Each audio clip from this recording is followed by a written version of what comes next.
Good evening, folks, and a very warm welcome to you wherever you may be. Thank you for joining us here on the Geelong Region Soccer Show podcast. My name is Tonchi Prusak. I am your host, as is the case every Monday night at 8 p.m. And welcome to episode 16 for the year. 192 episodes in total. And tonight we've got a doozy of a show prepared for you as we embrace World Cup fever over the next couple of weeks. Well, tonight we'll be talking to what would each club do with our volunteers? And tonight we're going to be talking to one of the best in the region, Linda Tigani from Lara United, who after 17 years is going to hang up her apron, her kitchen apron, I guess, hang up the various roles she's had at Lara United and retire. And she tells me 4 years or something like that, her kids haven't been playing there, so she's still supported the club and still been involved with the club. We're going to talk to the legend that is Linda Tigani a little bit later on, and we'll also be speaking to the president of Lara United Football Club, Paul Grisbeck, just to, ascertain just how valuable Linda is to the Lara Recreation Reserve Club. It's not often you score 4 goals in one game at any level, and one of our guests tonight did just that over the weekend. Finn Murphy scored 4 goals in Barwon Soccer Club's senior men's team's 5-0 win over Glenroy Lions in the Men's State League 6 competition. So we'll be catching up with Finn a little bit later on. And also we've got all the news and views from the weekend just gone by. Heaps of stuff happening, and as we can see, the Go Socceroos there. We're putting the banner up. We're supporting the Socceroos, and it's going to be a big couple of weeks over the next few weeks. Where are you going to be watching the game on Friday midday? There's going to be a few watch parties happening around town, so definitely get yourself out there. We're going to take a very, very short break, and when we return, it will be time for tonight's news desk.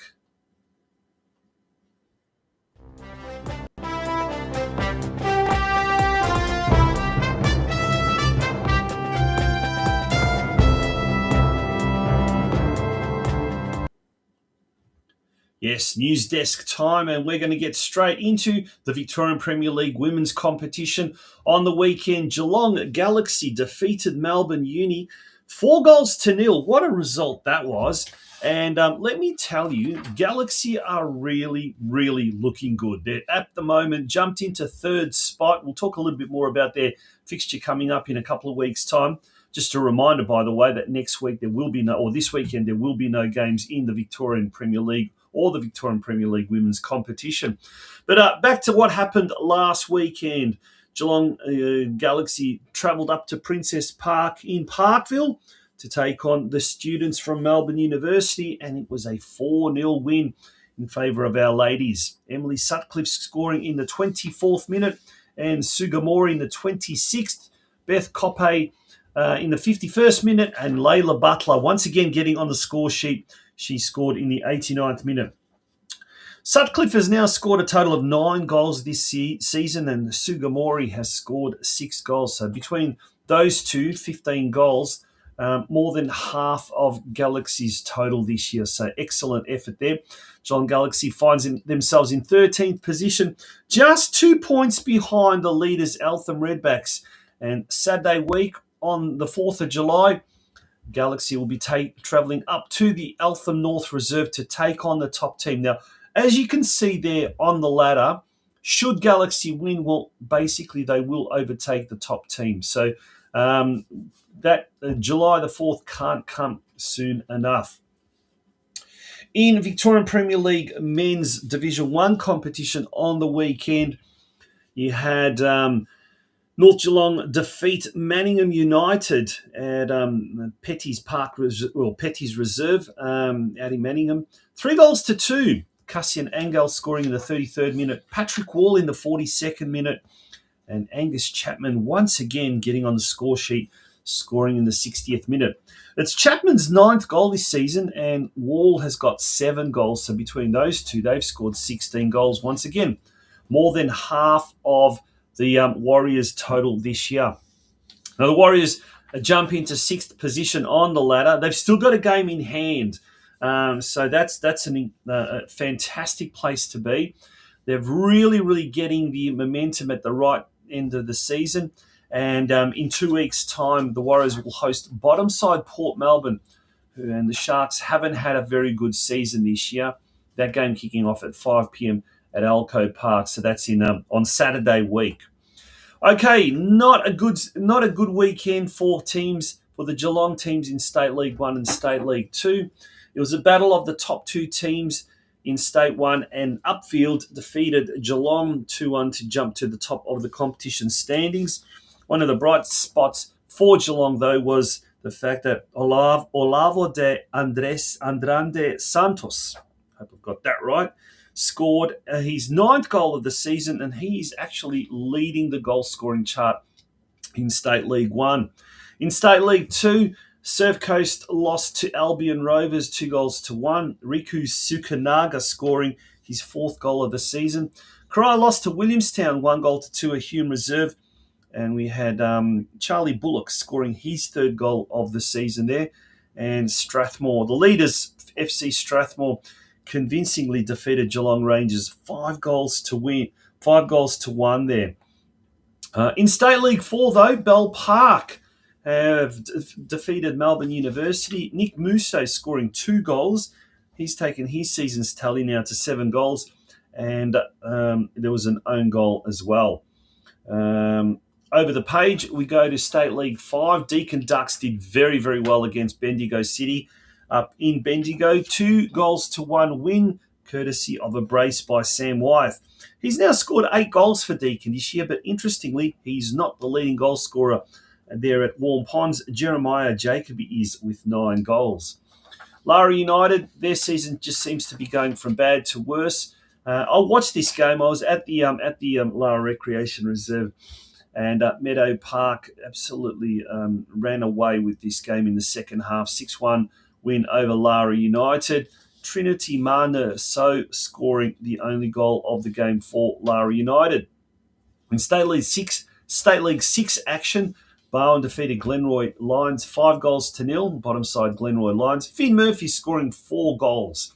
Tibor Zanders also scoring 1. And you just tuned in, we will be chatting with Finn Murphy a little bit later on in the show tonight.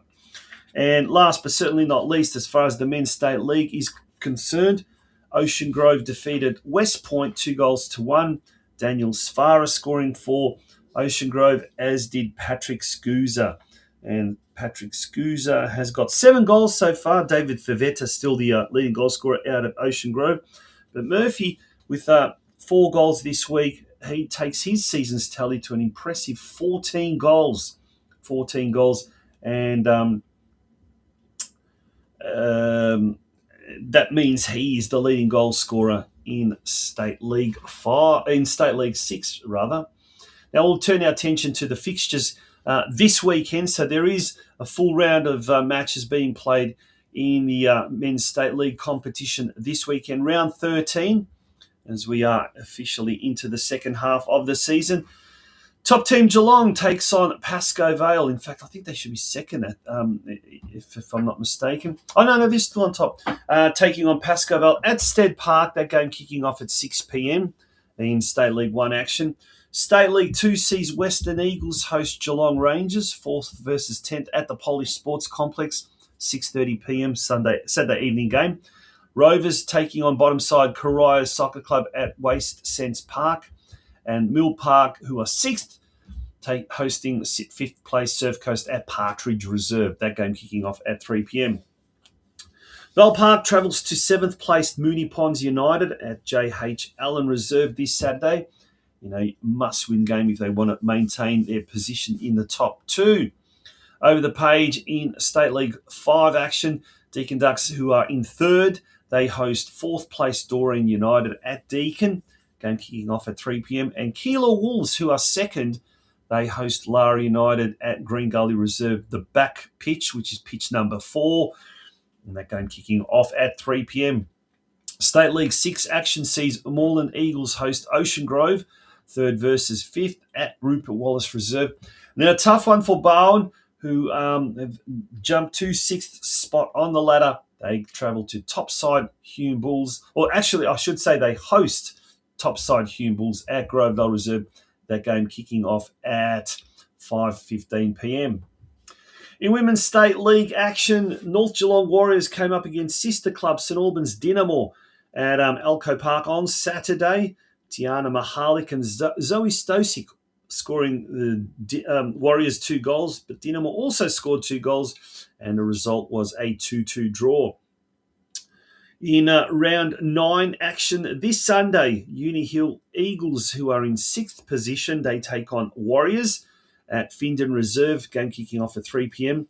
The Eagles are just 1 point ahead of the Warriors, so a win this Sunday will see North Geelong jump over the Eagles into the top half of the State League 1 women's ladder. Turning our attention now to local matters. And first of all, the Geelong Region Men's Division 1 competition. We didn't have the results of the Armstrong United and Bowen game and Surf Coast and FC Leopold. So if you do have the scores of those games, pop them in the comments section. Golden Plains defeated Geelong Rangers 4-1. Deakin Ducks lost to Bell Park 1-6. Bell Park now jumping into top spot. Round 5 this weekend sees Bowen hosting Golden Plains. Rangers at home to Surf Coast. FC Leopold taking on the Ducks in the Battle of the Cellar Dwellers. And Bell Park hosting Armstrong United. All of those games will be played on Friday night. In the women's, 4 games played last weekend. Bowen defeated Surf Coast 4-1. Armstrong United lost to Lara United 5-1. Deakin Ducks travelled to Ocean Grove and they came away with a 5-0 win. And Bell Park defeated Geelong Rangers at Myers Reserve 3-0. So 3 out of those 4 games going the way of the visitors. In round 5 action this Saturday, Ducks taking on Bowen in a top-of-the-table clash at the earlier time of 11 a.m. at Deakin. Surf Coast at home to Armstrong United. Lara United at home to Geelong Rangers. And last but not least, Bell Park taking on Ocean Grove at the Bell Park Sports Club.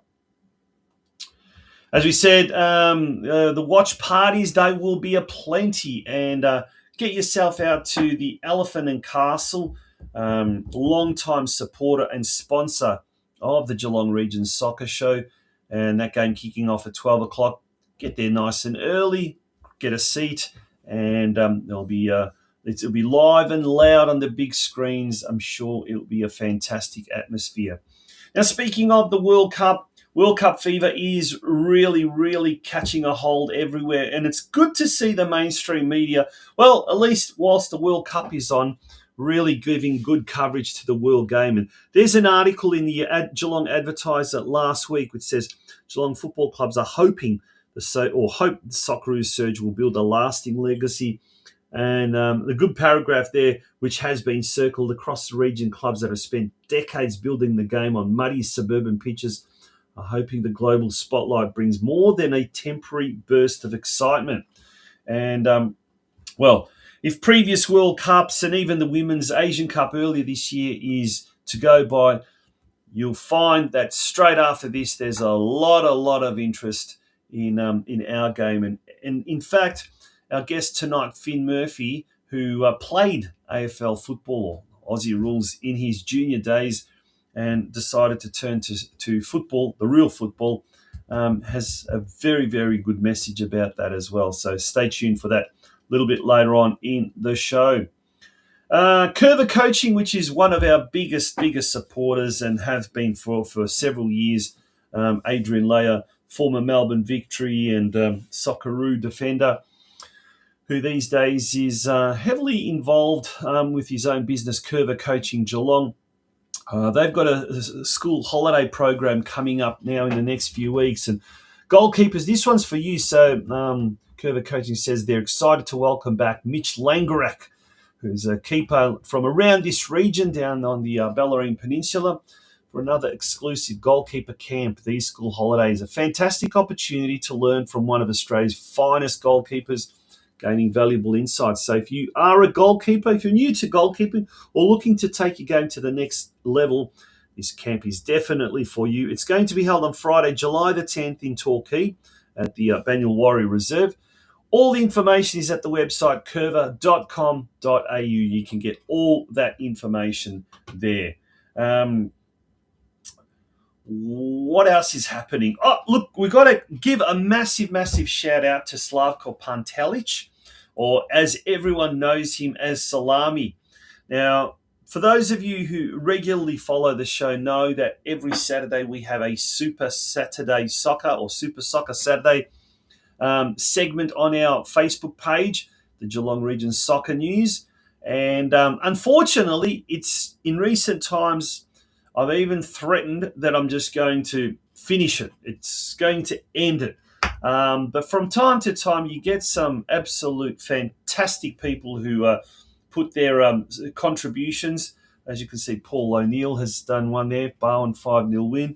And Slavko Pantelic has provided an awesome summary of all the games that were played on the Saturday. So all the State League and VPL actions. There we go. So Salami, thank you very much. Because of you, we're going to keep it going for a little bit longer. But folks, it's I don't know. Do we have such an apathetic, such a disinterested community in our football community in our city that people just are not interested in getting involved? I mean, the comments section in our comments is always the same. Big shout out to Santino Mamone. He's always very, very active. There's a few other people there as well. Chris Yudeshko, anyone else? But it's pretty much Santino. It's the same old faces. And we keep harping on the fact that we need more support. And we're still looking for sponsors. Thank you to Birregurra and thank you, General Store, and thank you to the members. It's not that much. I mean, it takes $5 of membership, and that's not hard. And we'll actually put it down here to our week. There's only a small but very loyal band of members or supporters that each month pay just $5. Look, there you go. www.patreon.com/Geelong Region Soccer Show to keep the show going. At the moment, we've got enough for 20 episodes. We'd love to have see out the season and have 25 episodes this year, which will take us through to our 200th episode. Remembering tonight is our 192nd episode. But it just seems to me, for whatever reason, we've got a very, very underperforming, disinterested football community. Everyone seems to be locked in their little enclaves, in their little clubs. Prove me wrong, folks. Prove me wrong. Anyway, we're going to take a very, very short break after this, a very short commercial break. We will be back with our main, one of our guests for tonight, Linda Tagani from Lara United Football Club. Stay tuned for that. Service, food and coffee, well-stocked produce and groceries at very reasonable prices. 5 stars for the coffee served, beautifully made latte, everything you need in this wonderful little shop. Staff are always friendly and helpful, an absolute treasure to the community. These are just some of the glowing comments of praise by both regular and first-time customers of the iconic Birregurra General Store. The De Cunto family, well known in Geelong football circles, has run the iconic Country General Store since 2020, and apart from providing top quality service, they, along with their extremely pleasant and friendly staff, make sure that everything you could possibly need is well stocked and always available. Located at 59 to 61 Main Street in Birregurra and open all 7 days a week, the Birregurra General Store is open from 6 a.m. each weekday and 7 a.m. on weekends. If in Birregurra, pop in and say hello to Steve and Angus.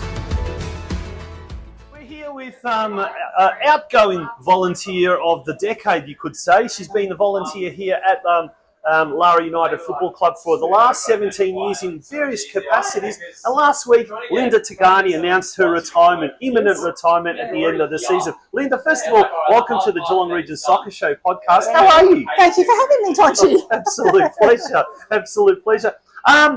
17 years, and you've been involved not just here in the canteen, but No. you've been involved in all sorts Yes. of roles. How did you first get involved? Well, my oldest son came home one day and said, I want to play soccer. And I'm like, soccer? You mean AFL?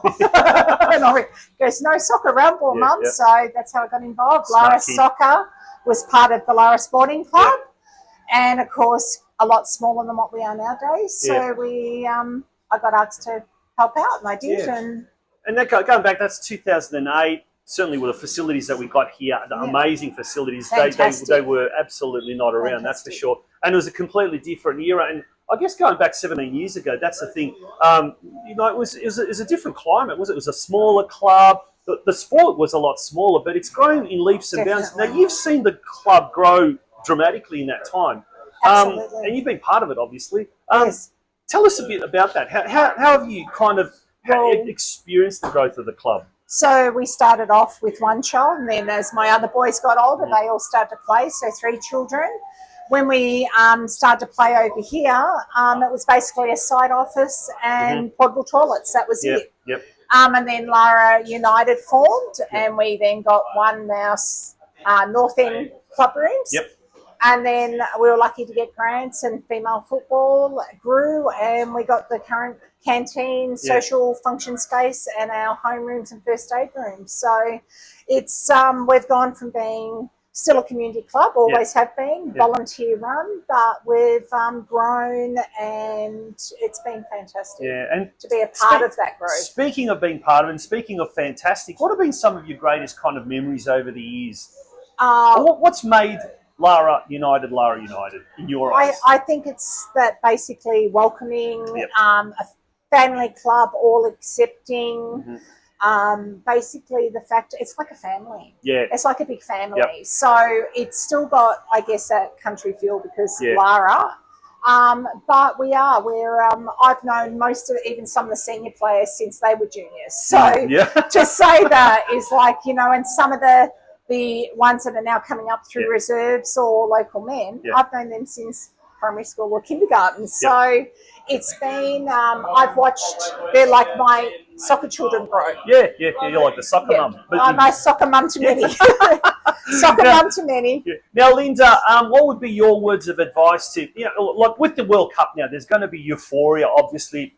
Kids that have never played the game will want to play. People that probably haven't played for 10, 15 years will want to restart it. There'll be that post-World Cup euphoria.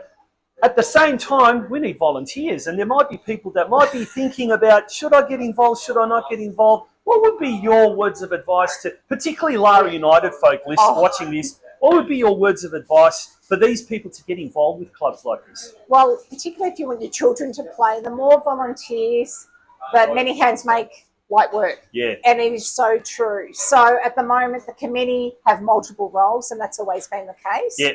But even if someone can just offer 2 hours on a game day in the canteen, or they can sweep out the change rooms, or put the flags out, or marshal, or all those little things. But when you're relying on 2 handfuls or a handful of people every week, it becomes a lot. So, you know, you might think you don't have the skill. I have still, you know, I'm still learning. So nothing is hard. You're not by yourself. You're supported.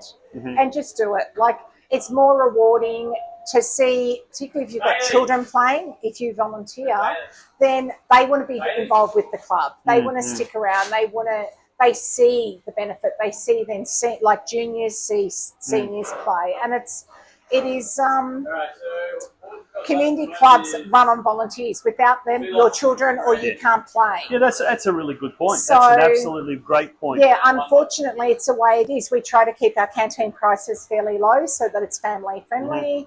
We're not our fees. We try to keep as low as we can, but in the same sense, we still have electricity, water, licensing to run a canteen. You've got a council food selling license, you've got your liquor license, you've got to pay for people to be able to sell the alcohol or serve the alcohol, responsible at their RSA.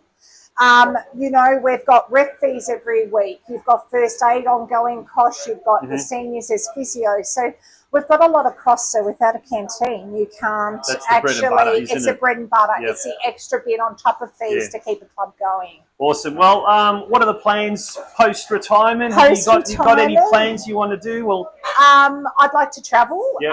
My husband's been semi-retired for a few years, so and all my boys have grown. I haven't had anyone playing soccer at Lara for 4 years.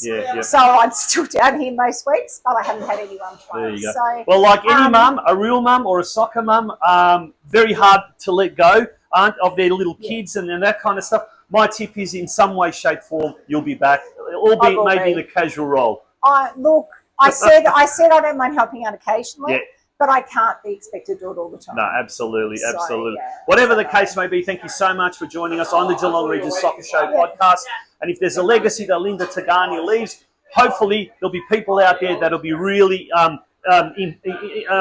engaged. They'll be they'll have that desire to want to follow in the footsteps and also volunteer, put their hand up and volunteer. Hopefully that's going to be inspired. That's the word I was looking for. Hopefully they'll be inspired. Thank you so much. Good on you. Thank you. Thank you. We're going to take a little short break, and when we return, we're going to hear from the president of Lara United and what he thinks of this woman. Oops. I should be worried I take it.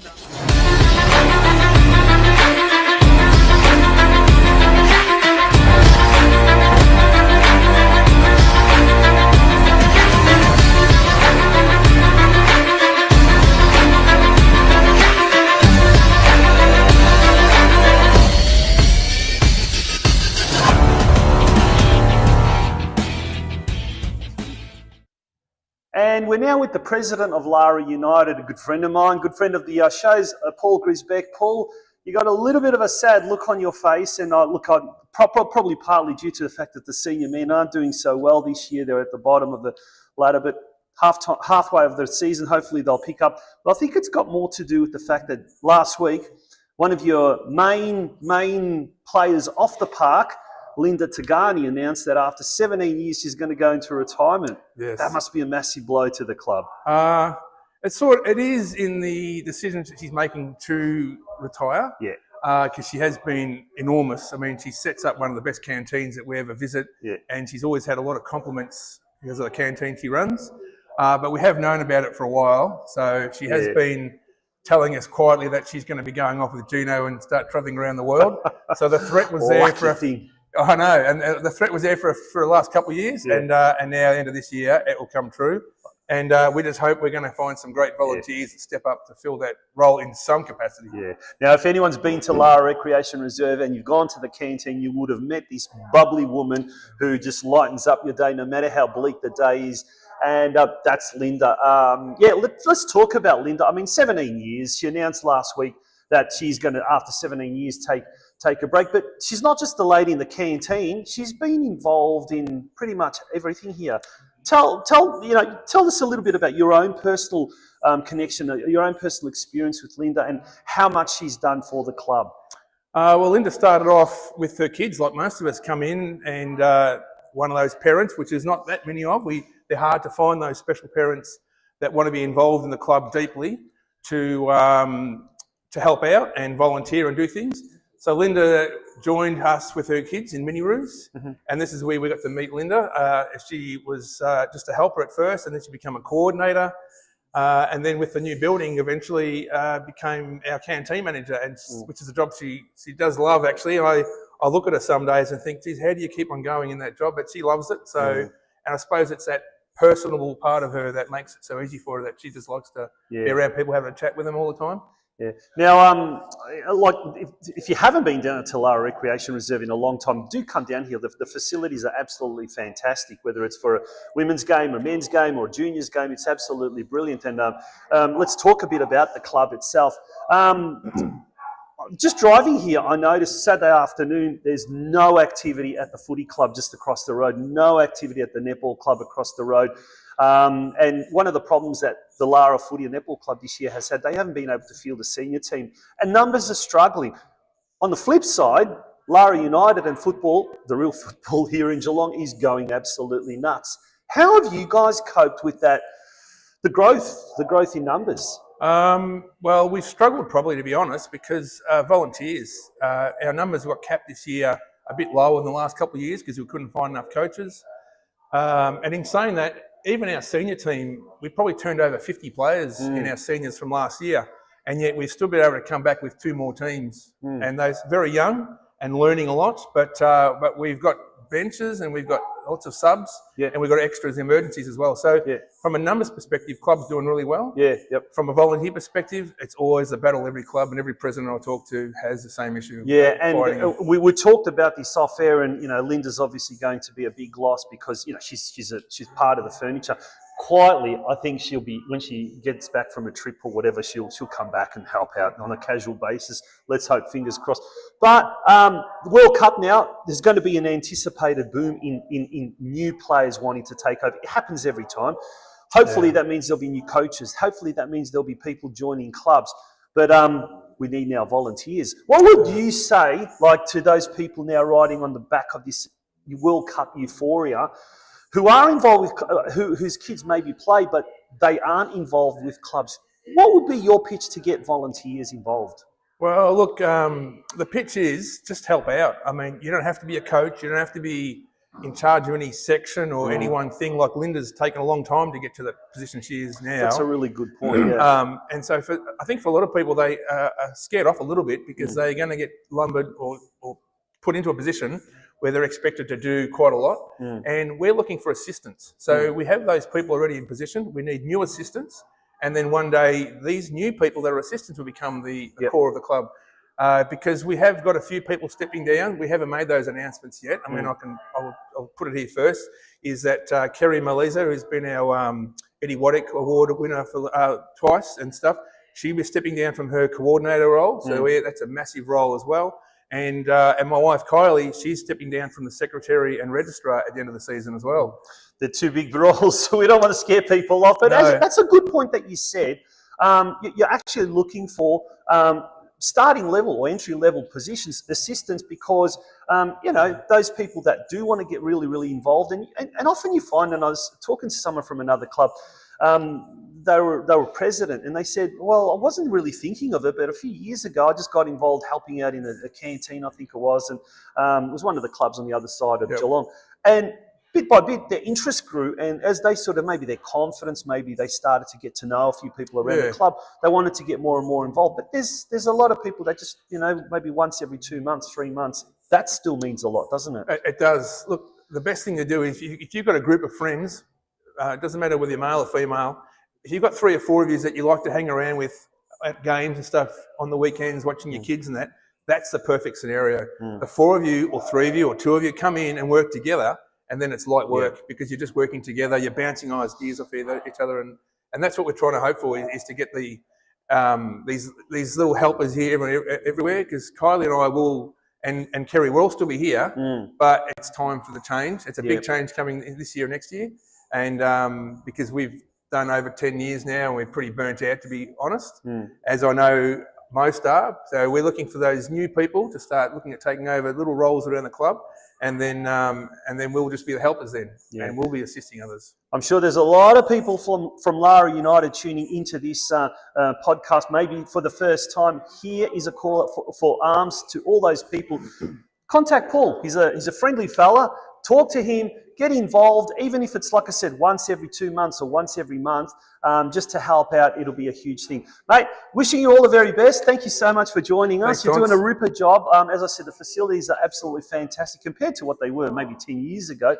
It's just come along in leaps and bounds. And on a cold day like today, you come here and you're not going to get wet. In fact, if you're in the kitchen, you're going to be nice and warm. So wishing you all the best. And to Linda, I'm sure she will not be lost to the football community totally. No, hopefully not. That's for Thanks, sure. Tonsi. All right, folks, we're going to take a very, very short break. When we return, we're going to continue with tonight's episode of the Geelong Region Soccer Show podcast. The world is yours. So work hard and you can have whatever it is you want.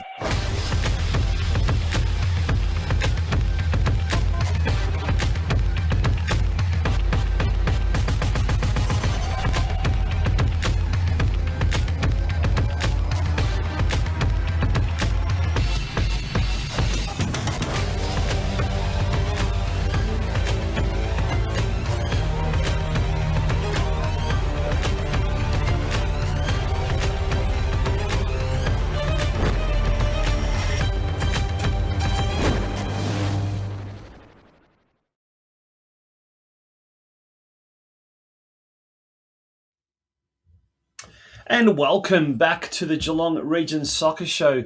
Well, the season certainly is past the halfway mark, and gosh, it has absolutely flown. But there's been so much happening this year, and I'm sure there is a lot more happening before season's end. But it's not often that you score 4 goals in one game, and our next guest did exactly that over the weekend. A remarkable achievement, 4 goals in Barwon's win over the weekend. And on top of that, he's scored 14 goals in 12 games to, quite convincingly lead State League 6 at the moment, the Golden Boot Award. And of course, we are talking about the Barwon Soccer Club's sharpshooter himself, Finn Murphy, who joins us. Finn, good evening and welcome to the Geelong Region Soccer Show. Thanks for having me. Absolute pleasure, mate. It's been great form so far this year. In 12 games, 14 goals, and obviously including that 4-goal haul on the weekend. And look at that. Geez, that looks pretty good, huh? 5-0 win over Glenroy Lions, and 4 of those goals were scored by yourself. Take us through the game. How was it? Sort of an easy walk in the park, Saturday afternoon park for you, was it? Yeah, it was. Well, we went into the game, obviously, knowing they were in last place. And they're struggling a little bit. So, yeah, you obviously don't want to go into the game expecting to walk away with the 3 points. But if there was a game where you do go in with that mindset, that was the one. It was lucky. We were fortunate to go 1-0 up early, and then, we were able to control the ball and come away with a good result in the end. Yeah, and you're right. They are last. They are struggling at the moment, and certainly it would have been a result that you would have expected to do quite well. But nonetheless, look. Having said that, it's certainly done wonders for your, I guess, your confidence, and it's been a sort of a topsy-turvy season, hasn't it? It's I guess it's really good to get these type of results. It works wonders for the confidence, doesn't it? Absolutely, yeah. Feels good, of course. Looking at that ladder, you can see our goal difference isn't great. But ultimately, 6 wins, regardless of some of the poor losses we've had, puts us in a good stead for the rest of the season. Hopefully, push towards that top 3. Yeah. Now, you're obviously your own form. You've been pretty happy with that. 14 goals in 12 games, not a bad statistic. But what do you put that down to? Is it the guys up further up the field providing really good passes, or are you just finding your groove and you just seem to be hitting your straps at the right time? Because you've been quite consistent, haven't you? Yeah, I think it's been a combination of a few things, really. The way we train during the week is a big aspect of that, and also just the way that the team is set up, that I guess that confidence that you mentioned comes from everyone around me doing their jobs at a really high level. As a striker, like you rely on a lot of the service that you get, and I've been really fortunate to have teammates such as Nathan and Cooper, and also Zach Nejeveski behind me, who are constantly creating chances. And we've also we've had a few players come in recently, and they've been a big help. Taj Beckworth, he's really class. We've had him on the wing recently. So my job is just to try and finish those chances that they create for me, and keep improving on other parts of my game as well. You're doing a great job there, so keep doing what you're doing.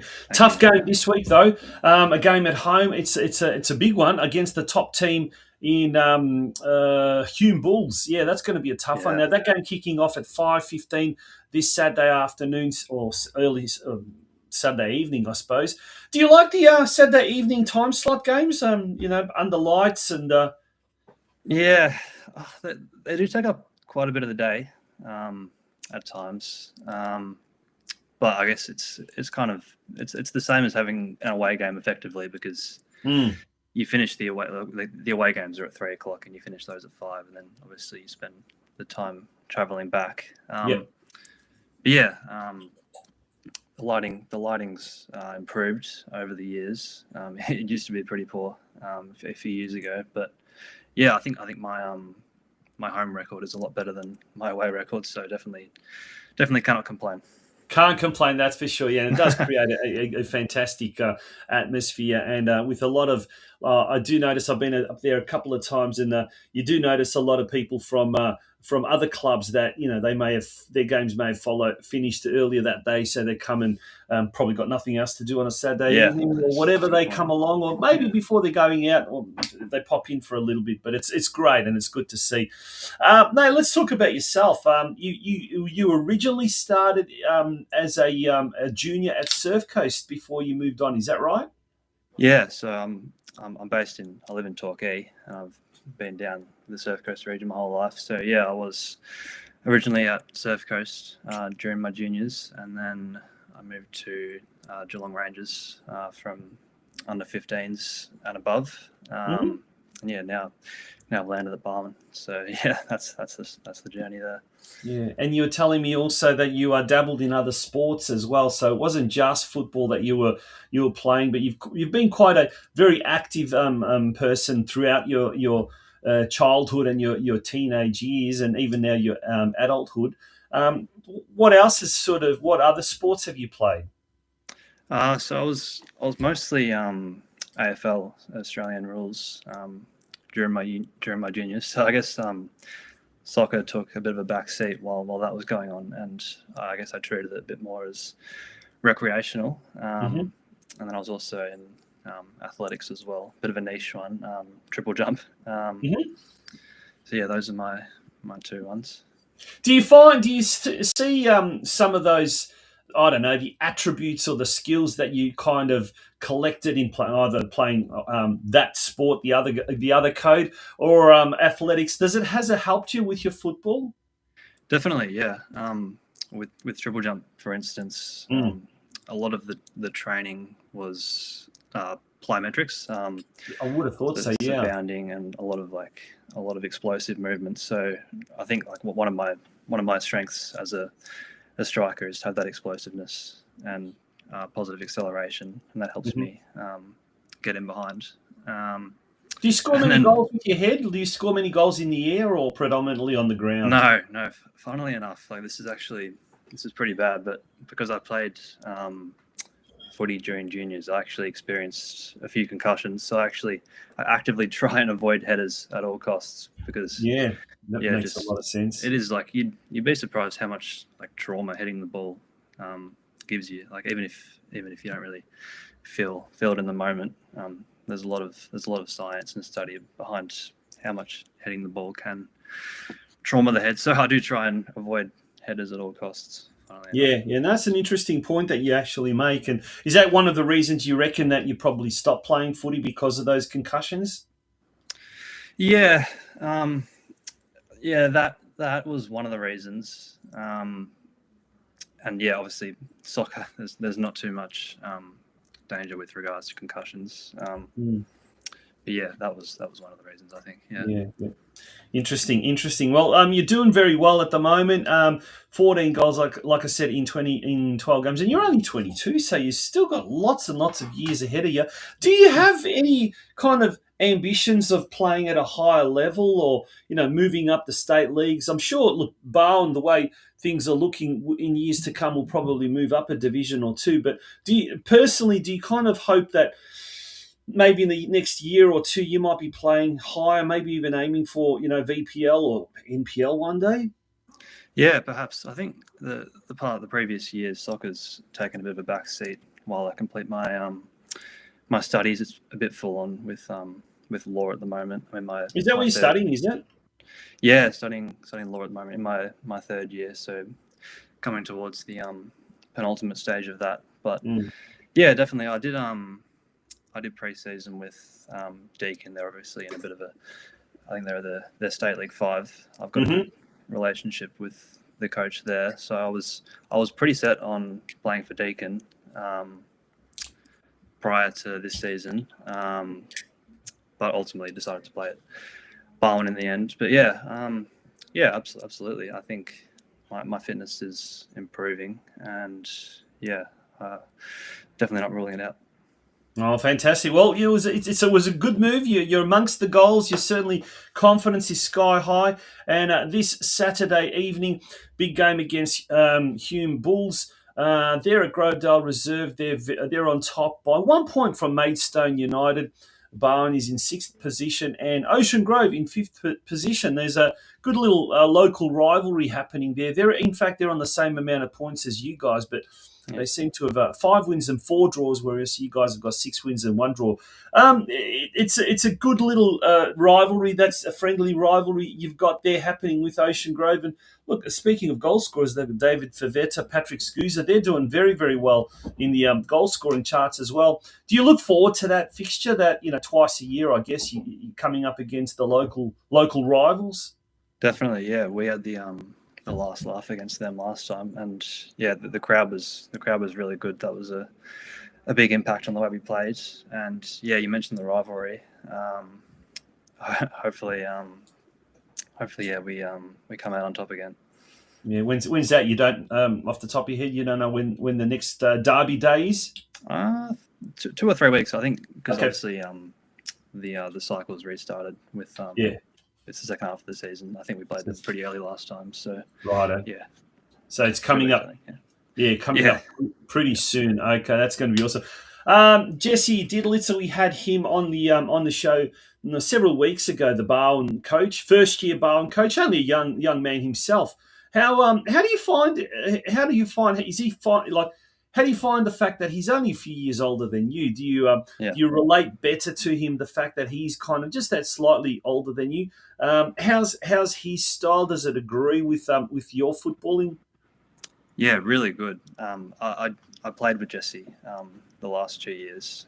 He was a keeper, and yeah, I thought he had a really good style of leadership as a keeper. He obviously he sees the game from the back, and I guess being a goalkeeper, you have like a good view of the pitch. So he's really educated, and that's what he said. Actually, the fact that he was a goalkeeper, everything in front of him, and it's put him in good stead for coaching. But I guess now he's at the halfway line, so he kind of has that different view that he has to kind of recalibrate everything, I guess. But that's a really good point that you mentioned about that as well. Yeah.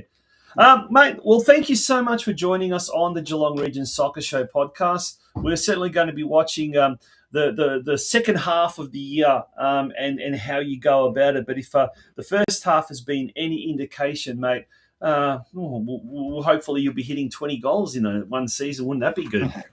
Fingers crossed. Thanks so much for having me. Yeah, absolutely. All right, mate, thank you so much for joining us on the Geelong Region Soccer Show podcast. Thanks, Tonchi. Thank you. That was Finn Murphy who joined us tonight on the Geelong Region Soccer Show podcast. Very, very smart fella, doing law as well, and no wonder he's trying to avoid those headers. I don't blame him at all. We're going to take a break, and when we return, it is going to be time to wind up tonight's episode of the Geelong Region Soccer Show podcast.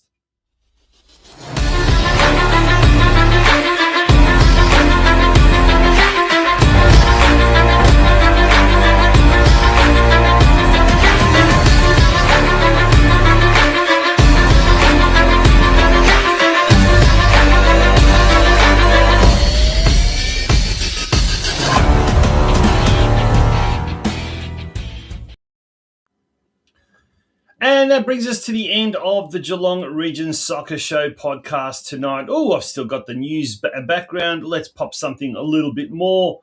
That's it, the Go Socceroos. Yeah, and speaking of the Go Socceroos, banner, the backdrop, Elephant and Castle, they've got the watch party happening this weekend, 12 o'clock. So if you need to take a 2-hour lunch break or from work, or if you need to go home early from school, when it is, I think, the end of school holidays, by the way, you've got my permission. There we go. So that's all at 12 o'clock. Big game coming up, obviously, this weekend. Folks, that brings us to the end of episode 192, our 16th episode for the season. We look forward to having your company again next Monday night at 8 p.m. Until then, good night and bye-bye.